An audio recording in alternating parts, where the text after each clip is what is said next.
Good morning. We'll call the meeting to order. We're getting a little late start today. It's 10:18 by the clock on the wall that I can see. Sorry for the delay. We had the legislative committee meeting run a little long. Let's start with the Pledge of Allegiance. Commissioner Drew, can you lead us? I pledge allegiance to the flag of the United States of America and to the republic for which it stands, one nation, under God, indivisible, with liberty and justice for all.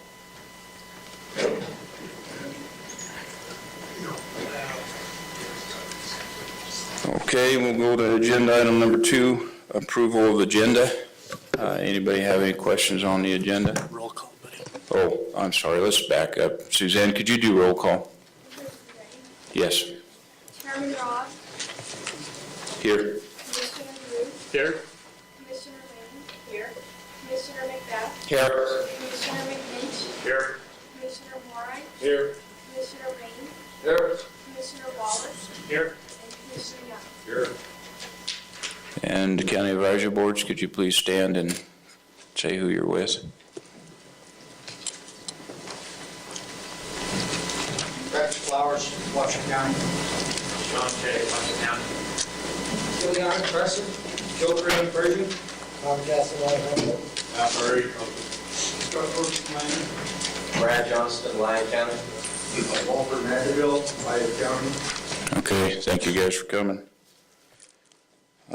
Item number 2, now we can get there. Approval of agenda. Anybody have any questions on the agenda?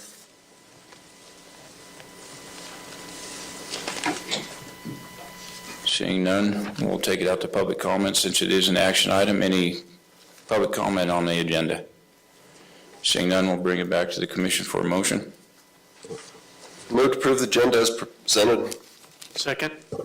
We have a motion by Commissioner Range, second by Commissioner Drew. Any further discussion? All those in favor signify by saying aye. Aye. All those opposed? Motion passed unanimous. Next item, item 3, I'm going to come up to the podium, and Mr. Killers, could you please come down?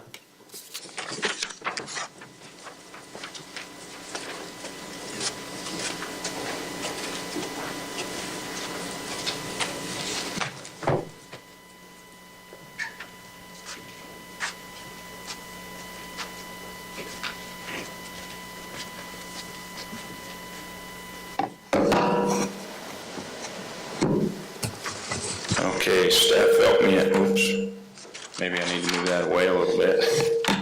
I didn't like that.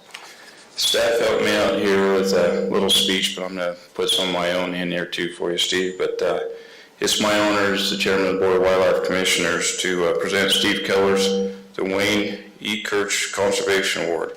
This prestigious award is given annually to recipients who have demonstrated significant results towards conservation, management, enhancement of wildlife, which Mr. Kellers certainly has accomplished.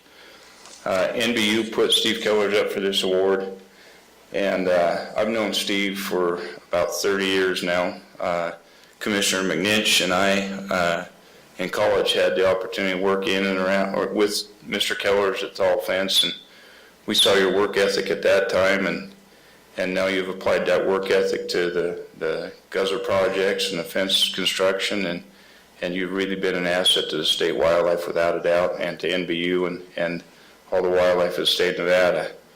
I ran into Steve at a restaurant a couple nights ago here in town, and my wife and I congratulated he and his wife, and Steve said, "This isn't an award for me, it's an award for everybody I work with." And that's the honest thing I can say about Steve is he does nothing for recognition. He does it 100% for the resource and a true spirit of helping out. And he's accepting this award and knows a team player, and that's what he is without a doubt. So I can't thank you enough for everything you've done, and I'm glad to call you my friend. Thank you, sir. Appreciate it.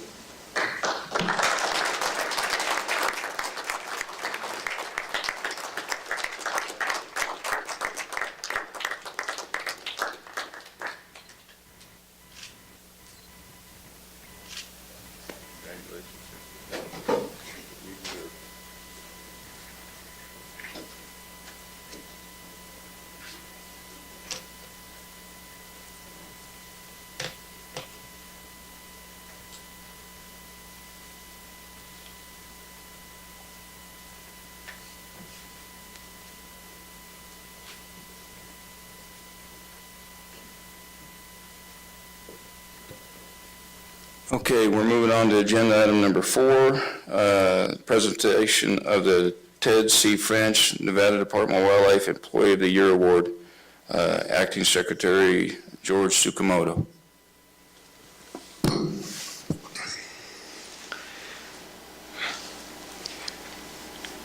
The Ted C. Frantz Award is a unique award because it really distinguishes good performance and dedication and knowledge.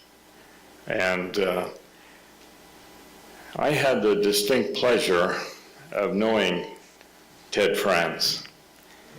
In fact, he hired me as a summer student in White Pine County when he was the fishery biologist in the Wheeler district.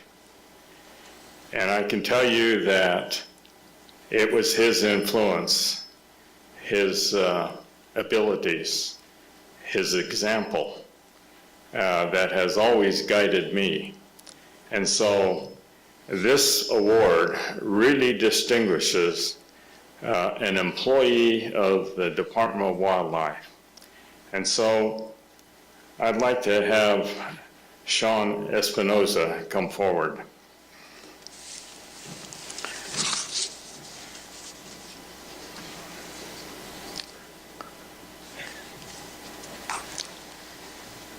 Sean, it's a great pleasure here to officially present the Ted C. Frantz Employee of the Year Award as the Upland Game Birds Staff Specialist in the Game Division of the Department of Wildlife.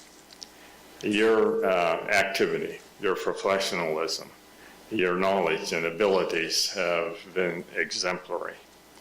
This award was, the nomination of you was made by your supervisors and your coworkers, and was given to the director, Ken Mayer, and he's the one that selected you. But I concur, I tell you that. And in the time that I've come to know you and your abilities and what you have exemplified as a staff biologist, having great science in your abilities to put forth the reasoning behind decisions that are made, especially in this sticky situation about sage-grouse and listing. So it's with great pleasure that I present to you this plaque that says, Ted C. Frantz Award, Department of Wildlife Employee of the Year for 2012, Sean Espinoza. Thank you.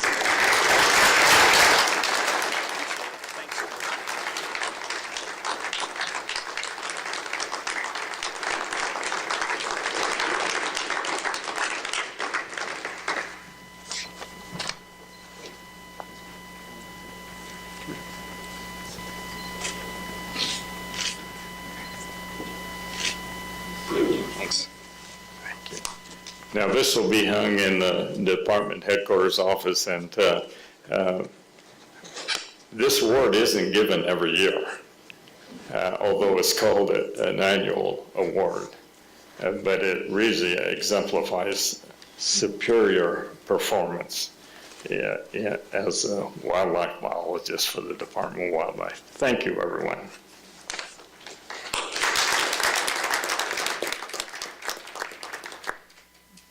Glad you brought your son there, Sean. That shows we got another generation of hunters coming too, so appreciate that. Agenda item number 5, correspondence. Members may bring up stuff, and anybody have anything? Commissioner Rain. I always got a couple things, Jim. One is a letter, and let me hand out a copy of this one I got from, about, and we'll read it here. Maybe the department can come up with whether or not this is a valid problem. It says, the present ongoing wood duct studies in violation of NRS 502.300, which states money must be used for projects approved by the Commission for Protection and Propagation of Migratory Game Birds. Duck Stamp Program Book of Fiscal Year 2013 lists the continental mallard, lesser scallop, northern pintails as examples, not the wood duck. Continuing studies have been done in large resident population wood ducks near Fallon over an 8+ year period. Studying is being done at a county level, not continental as a migratory study would be done. Wood ducks in Churchill County occur almost entirely on private land, and the majority are not migratory, if any. The population is relatively sedentary, and marked individuals are encountered in each month of the year. Reference 23, page 23 of the booklet. The project's year-round, active since 2003. 4,441 wood ducks have been banded. Cost of the study has been prohibitive and legally suspect. In 2011, $20,000 heritage funds was allocated for the project. 2012, $32,000 duck stamp funds was granted. In 2013, $23,500 was requested. Total amount 2013 from all sources comes to an astronomical $79,300. And this is not a study, it's a bottomless money pit, no end in sight till possibly 2016. Funding request 2013 is filled with unnecessary technical terms, mumbo jumbo phrases designed to confuse anyone attempting to decipher proposed goals, objectives, hypotheses, and analyses. Stating that one objective of the study may prove low-quality individuals will experience higher non-hunting mortality than higher quality individuals is certainly not enough to justify the expense and misuse of duck stamp monies. I ask you look in this matter for Nevada sportsman. This is from former Commissioner Hal Schramm. So the question I believe there is are they migratory? And if they are not migratory, can that money actually be used for that? And I think that question had come up before, and we never had an answer to that. I don't know if staff has an answer to that. But that was a correspondence. One other item I'd like to briefly bring up, and it is that of my own, not a correspondence, that Nevada Department of Wildlife and the Commission do truly lack, and that I feel has been the cause of a myriad of problems dealing with the mule deer herds of Nevada, and that is goals. We don't have any goals. We don't know how many deer we're supposed to have in any particular unit. The Commission came up with a policy number 27, which still exists, but it was suspended after violating the rules of the Commission, policies of the Commission, to illegally suspended, but whatever. Nonetheless, that policy stated, hey, we should have some goals. Previous game divisions people had come up with individual unit prescriptions, which was a good start towards goals, what we should be doing in each individual units. That went on for a couple of years. Many prescriptions were written up, and then they just went away. They never got written for all the different units, and they just went away. You know, we need to know how much, and it doesn't have to, and the argument, of course, is, well, we don't know that we need 252 deer on that mountain. Great. Give us a range. Give us something. Give us something so we know we're doing a good job. Should we have between 200 and 400 in there, depending on weather conditions? Great. Give us something. We need to have some goals in our life, because otherwise we're just throwing money out and having projects aimlessly on and on forever, and the argument we'll never know if we succeed, and the argument won't go away. Hopefully we can come up with some goals, and that prescription program, that was a great program that was started back by a previous big game, the head of our big game division, and that really was the only effective tool that I ever saw brought forth by NDOW. It had potential to be a big one. And it's, like I say, it's gone away, and it's sad to see. Thanks, bye.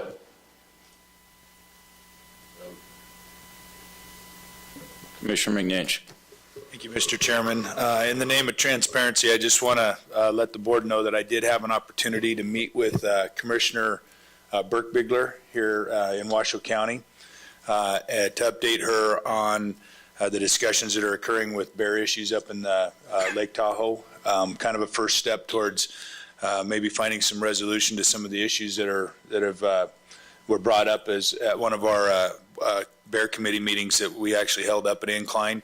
Actually, also attended one of her town hall meetings up at Incline, and while the bear issues really didn't hit the discussion point, the discussion table, there were folks that handed her some paperwork afterwards, trustees from Incline Village General Improvement District, some of the trustees that were relaying to her some of the similar concerns that I had talked to her about. So I think that we're getting some awareness and some recognition that there are issues that need to be resolved, and over the next little period of time here, we'll try to do something to get that moving. Pursuant to some of the input that's been put, we'll try to facilitate some meetings and see if we can start working on some of those issues that were identified earlier on. And I also want to thank the department for responding. There was a kind of a difficult situation with a young bear that had come out of its den early. Kind of a high-profile deal. The bear was spending some time next to the road, and anyway, it was one of those things that a lot of people were getting, had a lot of concern for, and I appreciate the department once again stepping out of there really where they'd like to be and going up and addressing that issue. I thought that they were very proactive, and I appreciate them taking a look at that and addressing it. I think it showed that the agency really does care, so I appreciate it. Any other member items? Commissioner Drew? Just an announcement and one just kind of a procedural item. The first one would be just a personal congratulations to both Mr. Kellers and Mr. Espinoza. I've had the privilege of working with both gentlemen in the field, and I can tell you without a doubt that they work harder than just about anyone I've seen. And so those awards are as much a tribute to hard work and the community that we have that manages and conserves our wildlife for future generations as probably any awards I've ever seen. So congratulations to those two men. Just a technical housekeeping item. If you are going to speak on an item today, please turn in a yellow speaker card. I'm not going to call you up by these cards, but I do keep track of what items you talk on. When you come up to the microphone, please turn on the speaker. There will be a blue light. State your name for the record, and if you're representing any organization, we will have the 3 6-minute rule in effect. So if you're speaking as an individual, we'll keep you timed at 3 minutes, and if you're representing an organization, you'll have 6 minutes. So just a housekeeping item. Thank you. Any other member items for correspondence? Seeing none. I did receive one email I want to bring up. I received it this morning. It was from the president of Nevada for Wildlife, talking about the $100,000 coyote study. And the one thing I want to bring up about the email is in it, it says that it's accurate statement. The Wildlife Damage Committee's meeting is going to be held on March 14th at 5:30 as it was. But the other statement right in the same paragraph, it says, only the governor can stop this ridiculous plan. Call or email Governor's Chief of Staff, Gerald Gardner, and list his phone number and email address. I can assure you that the governor's office never weighs in on any decision made by this commission. I speak to the governor, and when he has questions about something, he never gives me direction of where he wants this commission to go. He only asks my opinion. And in contentious issues that we've had in the past, whether it be bears, trapping, or anything like that, he never offers me his opinion, but will ask me to inform him of the result of the commission. He believes in the commission process, and in no way is he going to interject into a subject that he is not as informed on as this commission. That's why we have a commission, and I've never received any correspondence from the governor's office telling me what to do. So I just want to put that on the record. So we can move on if no other member items. Okay. Item number 6, County Advisory Boards to manage wildlife. Member items. County Advisory Board members may present stuff that we can put on future commission meetings. Gil?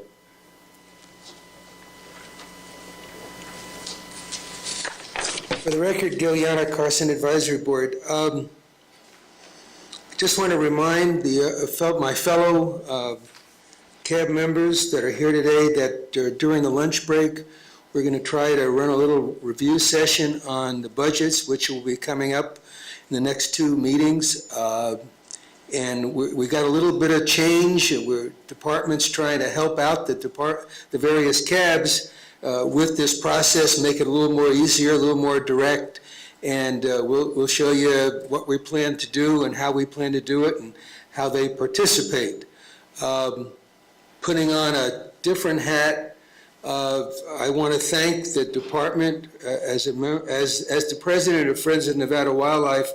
I want to seriously and sincerely thank the department for its support with the legislative luncheon. I want to thank all the groups that were able to participate and become sponsors at the luncheon. I think this was by far the best we've ever had. And it's going to be a tough one to top for 2 years from now, but we'll start working on it real soon. And we appreciate the participation by the legislators, by the department, and by the CABs that were there, and by some of the commissioners that were able to make it. Thank you very much.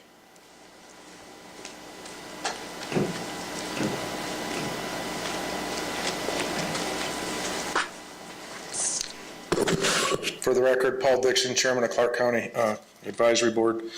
We had several items that I put on my recommendations report that went to all the commissioners, and I just wanted to go on public record with them. One of them is that we've had a lot of discussions over the last 6 meetings of the Clark, or 7 meetings of Clark County Wildlife Advisory Board. I actually brought on a member specifically to look at the Lake Mead hatchery and the fisheries issues in southern Nevada.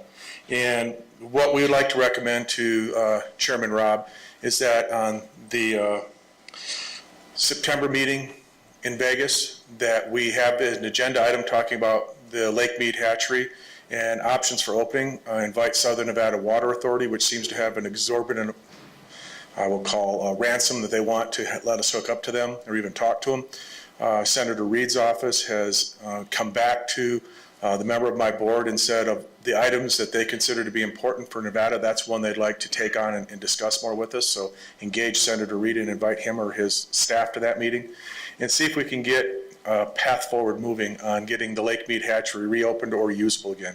Right now we've tied close to $30 million into that, and it's not doing its intended cause. And there's a lot of reasons for that. We've heard those, but we really need to get off a dime and figure out what we're going to do with that. And there's lots of things that could be discussed, and I'd like to have that as an agenda item.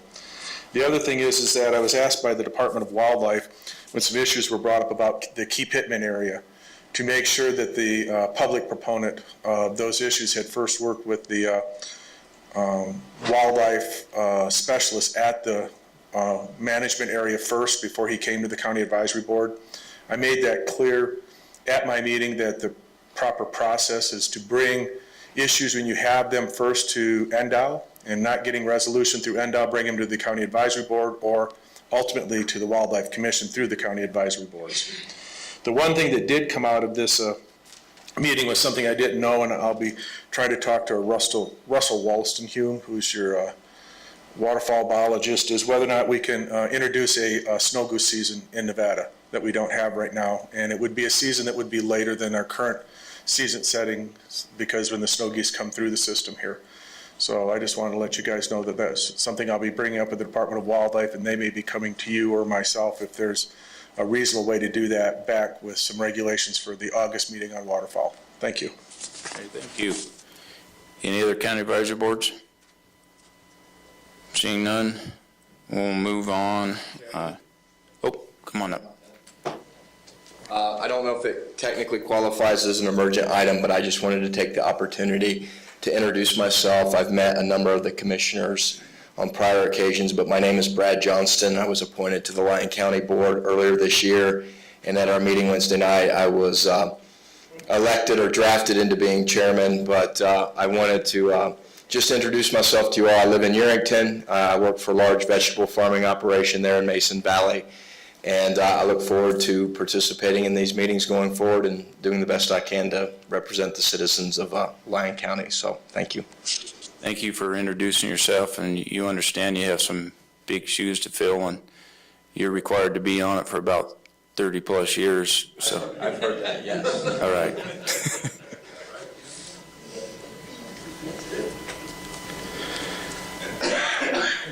Okay, we'll move on to agenda item number 7, approval of minutes.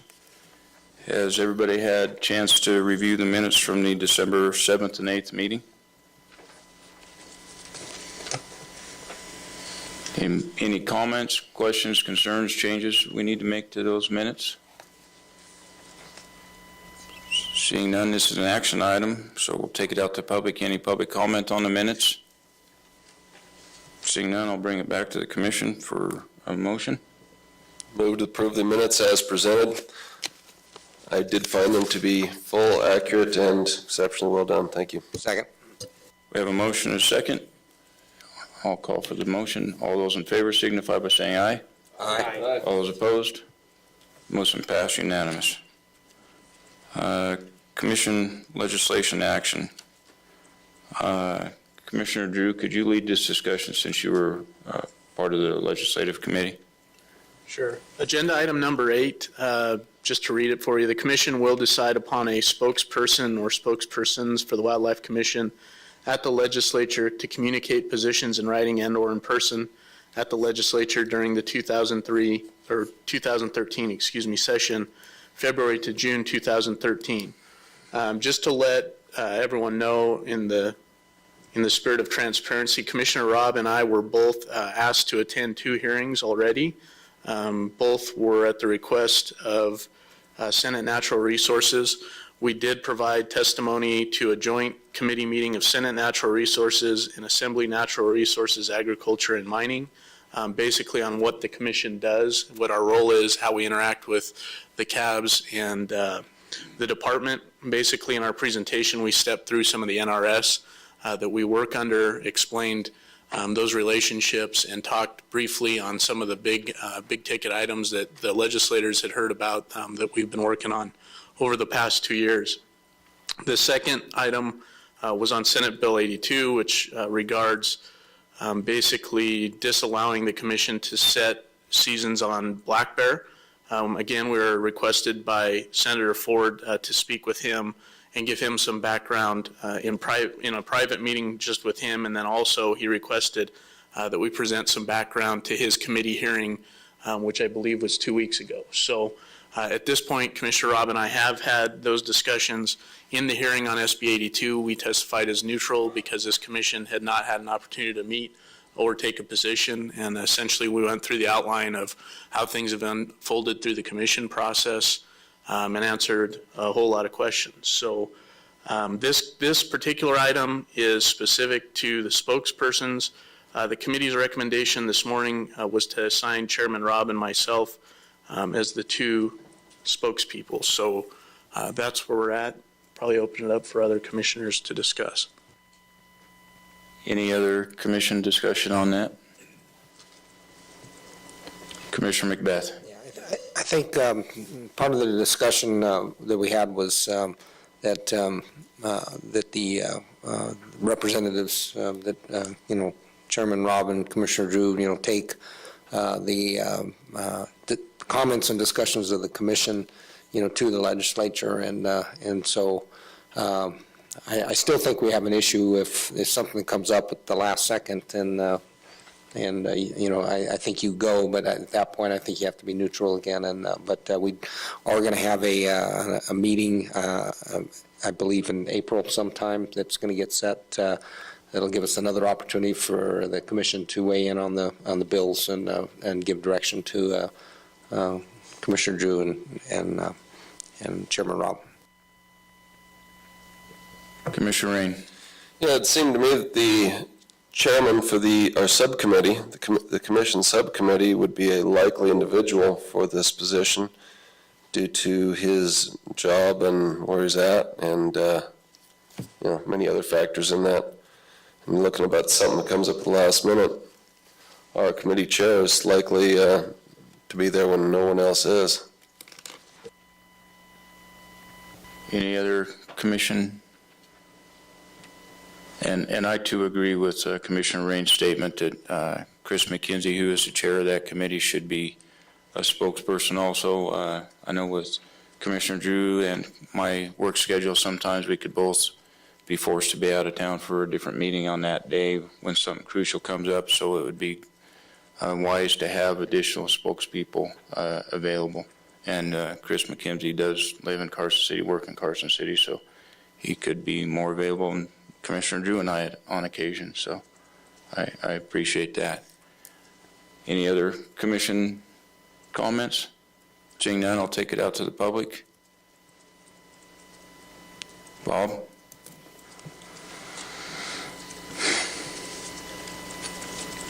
For the record, Bob Bruner. I just wanted to say that a lot of times individual commissioners without a meeting can't speak on a political issue one way or the other, but I would hope that we would have somebody there to speak on behalf of wildlife, to educate and to support wildlife without need for a special meeting or a call or anything like that. You should be able to show up and speak for Nevada wildlife and speak for the history and the biology and other questions they may have. Thank you. Any other public comment? Seeing none, I'll bring it back to the commission. Commissioner Ring? Just for general comment, while I don't see I don't see myself going down there to talk to the legislature about anything, but, say that comes up. Whatever we decide on here today does not say that, and yet would not mean that any other person of the commission that shows up could say, hey, Wildlife Commission, I'm on the commission, I'm talking about my own position, but the Wildlife Commission voted this way. I mean, that's still viable. We're just designating people to go and bring our position forward, even though anyone else could, if they did show up. I mean, there's nothing to prevent that, right? We're good. Commissioner McNinch. Thank you, Mr. Chairman. And Commissioner Rain, with that in mind, I too have actually sat down and talked with Senator Ford. Jeremy and Jack were both aware that I was going to have a meeting with him. He indicated an interest in talking with me, so I've done that exact thing. And I too signed in as neutral for the hearings that I've attended, but expressed to him my position on the board and answered his questions relevant to that. Wanted to get a feel for some pretty broad, generic stuff, but nonetheless did meet with him. And outside of representing votes that we had, there's very little discussion on anything.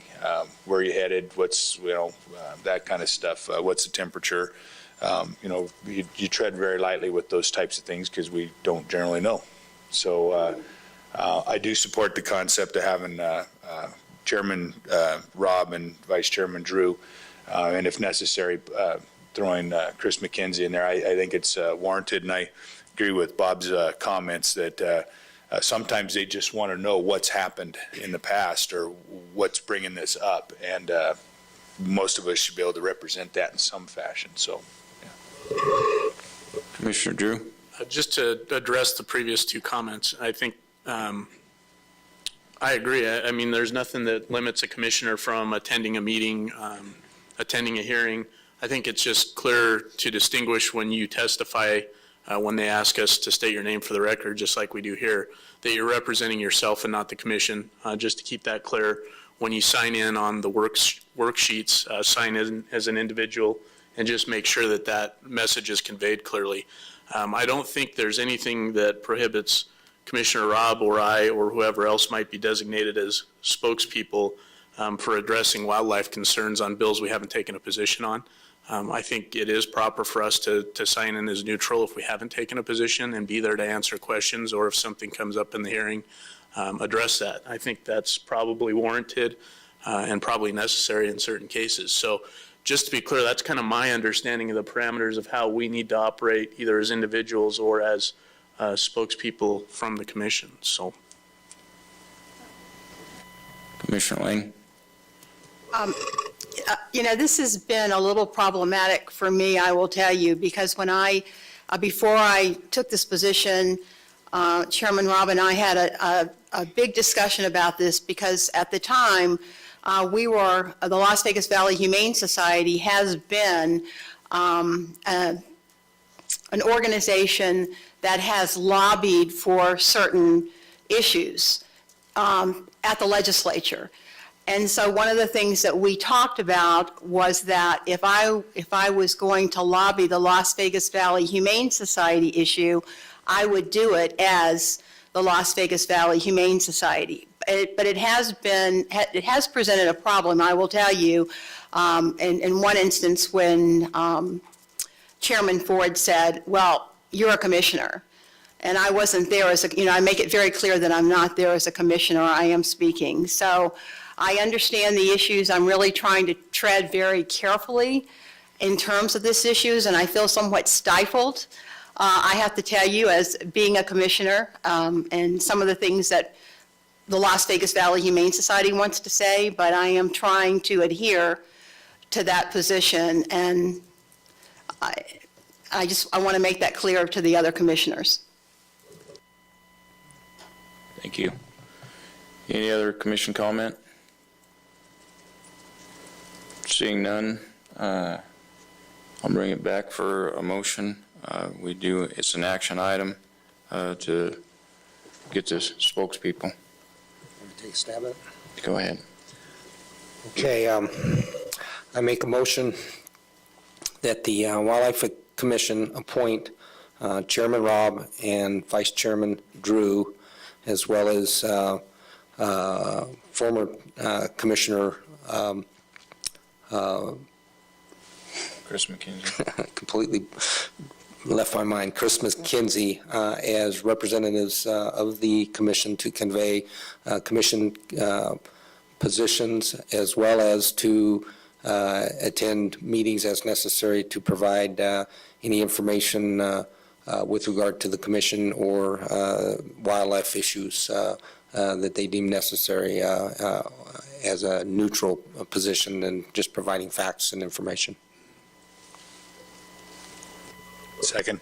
We have a motion by Commissioner McBest, second by Commissioner McNinch. Any further discussion? Seeing none, I'll call for the vote. All those in favor signify by saying aye. Aye. All those opposed? Motion passed unanimous.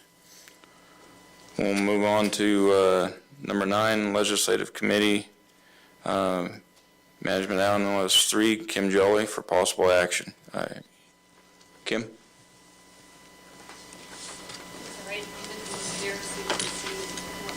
I can't hear. She's going to come over here. Come up. That's good. Say good.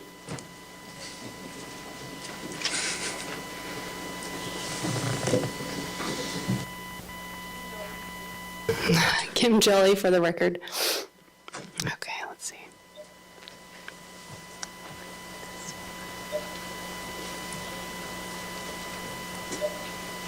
There it goes. Okay. And then we did. Okay.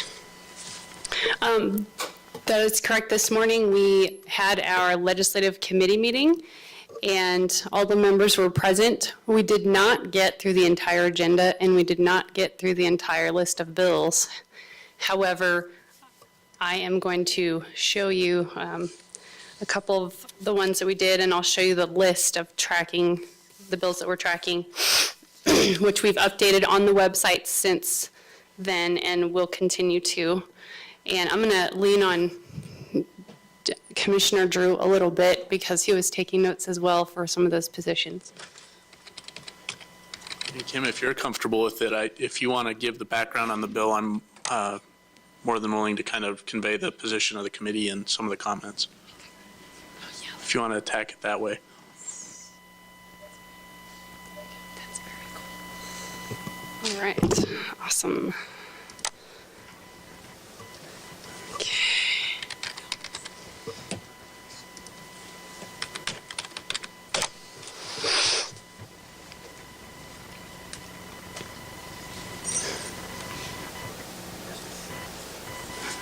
Just for everybody's information, this is a free tracking program that anyone can get on and use if you so desire. So this is a list of 130 bills that we're tracking and BDRs. You can see a lot of them don't have any language. These are BDRs. They don't have any language yet.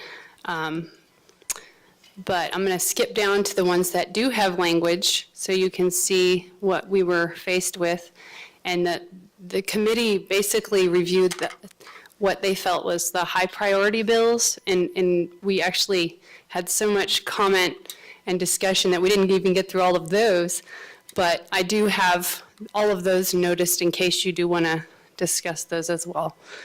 So the first one that they chose to discuss was AB 168. And I'll open this up for you here. Okay. So this is Assembly Bill 168 by Assemblywoman Carlton. And that's the summary. Requires the membership of each county advisory board to manage wildlife to include one qualified member who represents the interests of the general public. And I'm just going to skip down. When NRS is revised, when there's a bill, the language that they add is in color, so that's why I'm scrolling down here. So this is a short one, so I'll just read it for you. This bill proposes to revise NRS 501.265. As you can see, it says, the Board of County Commissioners shall appoint qualified persons to the board who are residents of the county, including one member who represents the interests of the general public. The remaining members of the board appointed by the Board of County Commissioners must be, and then it leaves the language alone, hunters, trappers, or anglers, or engaged in ranching or farming in the community, or in the county, sorry. And then number 2 and number 3 are left alone, where it says within 60 days after a vacancy, they must appoint a hunter, trapper, or angler and resident of the county. So I'll turn it over to Commissioner Drew. All right, the committee's position on this was to take a neutral stance. And the logic behind that is to endorse the concept of the potential to add a public member, but also allow some flexibility of the county commission to appoint that member as necessary. And so the concept there is that it may make some sense in Clark and Washoe County, where there's more population and more interest in serving on those boards, whereas it might be more difficult in some of the rural counties to find a member to represent the public who doesn't also meet one of the other qualifications. So that's kind of where the committee's recommendation is neutral, to indicate this is an important issue for us, kind of distance ourselves from kind of dictating how we think the CAB should be structured, but also providing some of our input in terms of allowing flexibility, endorsing the concept of a public member. And any of the other commissioners who are on the committee can correct me if I've misstated anything there.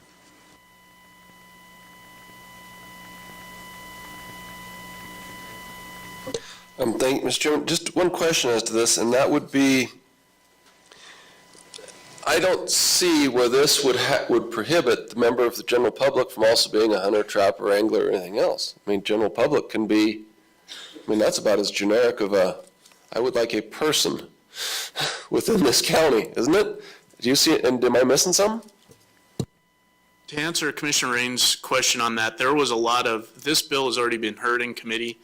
The sponsor essentially said, I think there's some problems with the language and we'll be redrafting this.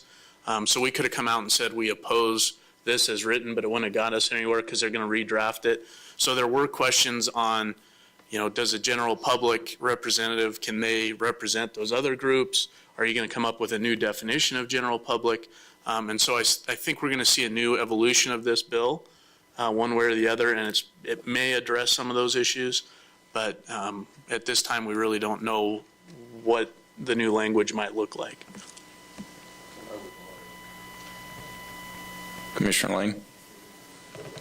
I don't have a problem with the neutral position, but I will say that this issue was a result of some discussion that took place in Clark County.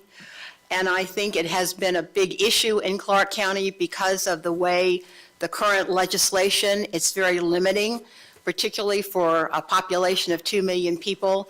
And I think there is a real desire to have a public person on there that's not A or B.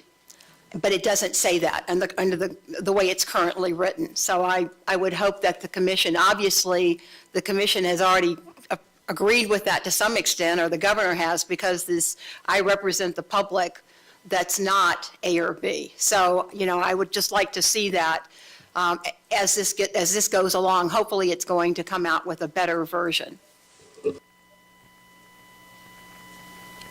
Any other comment?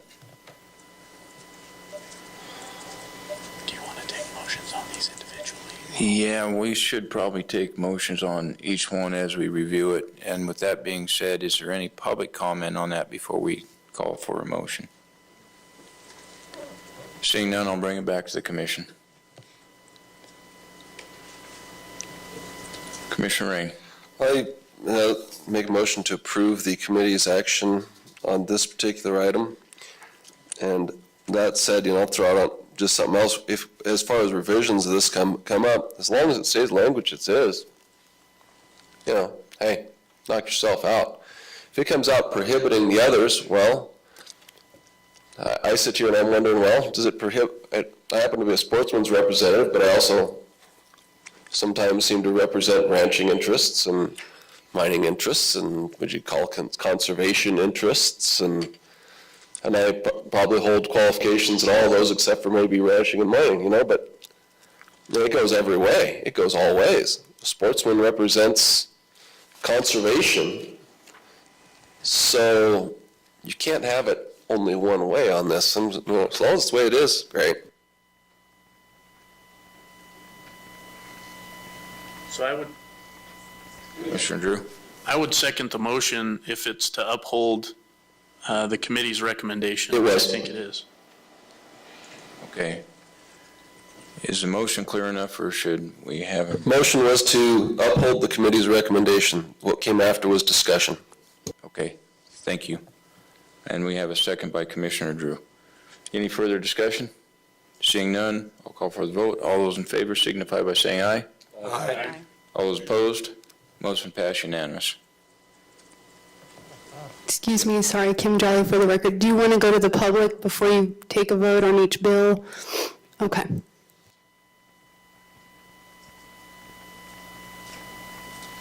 Okay. What's that? I just was asking if you wanted to go to the public before you guys took a vote on each bill. Yes, okay. Yes. All right. Yes. So do you want to go to the next one then? Yes, please. Okay. Next one that they chose to hear was SB 184. Let's find that. And this was this bill right here, revising the provisions governing the membership of the Board of Wildlife Commissioners. And this has not had a hearing yet.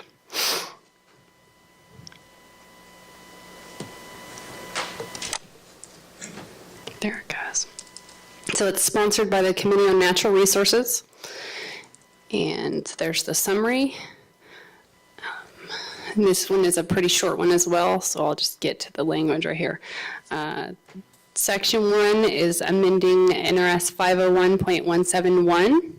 Number 2, in this way, after consideration of the written nomination submitted by a county advisory board to manage wildlife, any other nomination submitted by the board or any person, and any additional candidates for the appointment to the commission, the governor shall appoint to the commission one member who is a graduate of a 4-year college or university with a degree in environmental science or ecology or an equivalent degree, and who possesses specialized knowledge and expertise concerning threatened and endangered species of wildlife. And then they renumbered and they crossed out E where it says 5, and they added F4 members who during at least 3 of the 4 years immediately preceding had a license to hunt, to fish or hunt or both.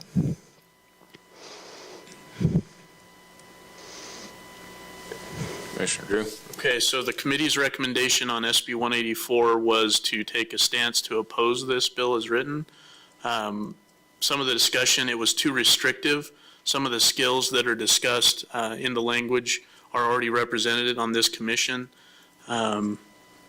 We have a limited amount of dealings that we can take with specific to endangered species simply because management authority transfers to U.S. Fish and Wildlife Service, and there was concerns raised over the logistics in terms of population requirements. So depending on how openings come open on the commission, do we have to find a person who meets this in rural counties, Clark County, Washoe County, and at that point, does it kind of get stuck in one of those three counties?